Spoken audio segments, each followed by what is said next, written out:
विशेषकर देश की माताओं, बहनों और बेटियों से बात करने के लिए आया हूं। आज भारत का हर नागरिक देख रहा है कि कैसे भारत की नारी शक्ति की उड़ान को रोक दिया गया, उनके सपनों को बेरहमी से कुचल दिया गया।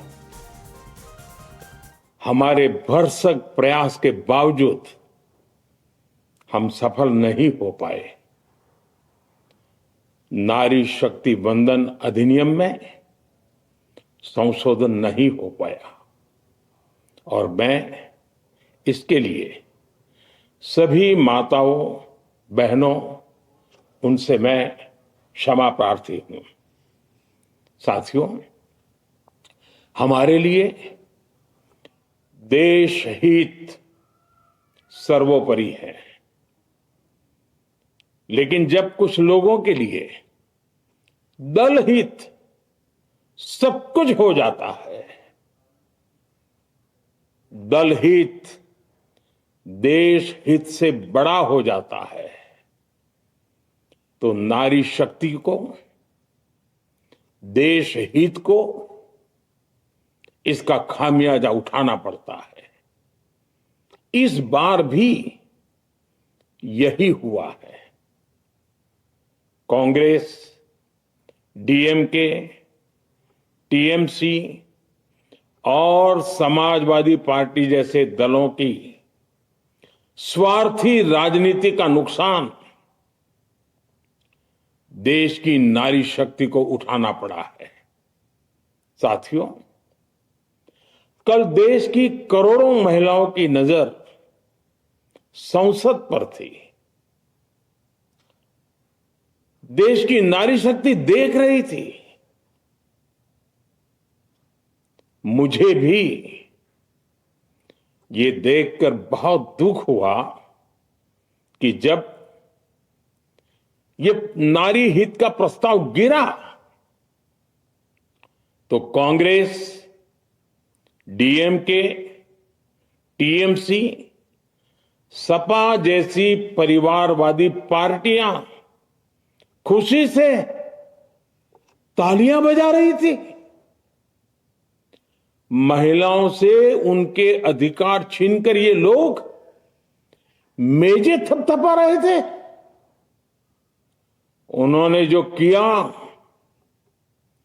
वो केवल टेबल पर थाप नहीं थी, वो नारी के स्वाभिमान पर, उसके आत्मसम्मान पर चोट थी। और नारी सब भूल जाती है, अपना अपमान कभी नहीं भूलती।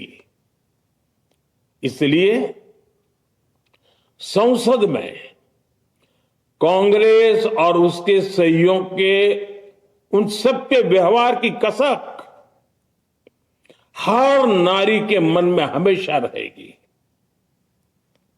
देश की नारी जब भी अपने क्षेत्र में इन नेताओं को देखेगी तो वो याद करेगी कि इन्हीं लोगों ने संसद में महिला आरक्षण को रोकने का जश्न मनाया था, खुशियां मनाई थी। कल संसद में नारी शक्ति वंदन संशोधन का जिन भी दलों ने विरोध किया है, उनसे मैं दो टूक कहूंगा। ये लोग नारी शक्ति को फॉर ग्रांटेड ले रहे हैं। वो ये भूल रहे हैं कि 21वीं सदी की नारी देश की हर घटना पर नजर रख रही है। वो उनकी मंशा भांप रही है और सच्चाई भी भली भांति जान चुकी है। इसलिए महिला आरक्षण विरोध करके जो पाप विपक्ष ने किया है, इसकी उन्हें सजा जरूर मिलेगी। इन दलों ने संविधान निर्माताओं की भावनाओं का भी अपमान किया है और जनता द्वारा इसकी सजा से भी वो बच नहीं पाएंगे। साथियों, सदन में नारी शक्ति वंदन संशोधन किसी से भी कुछ छीनने का नहीं था। नारी शक्ति वंदन संशोधन हर किसी को कुछ न कुछ देने का था, देने के लिए संशोधन का था।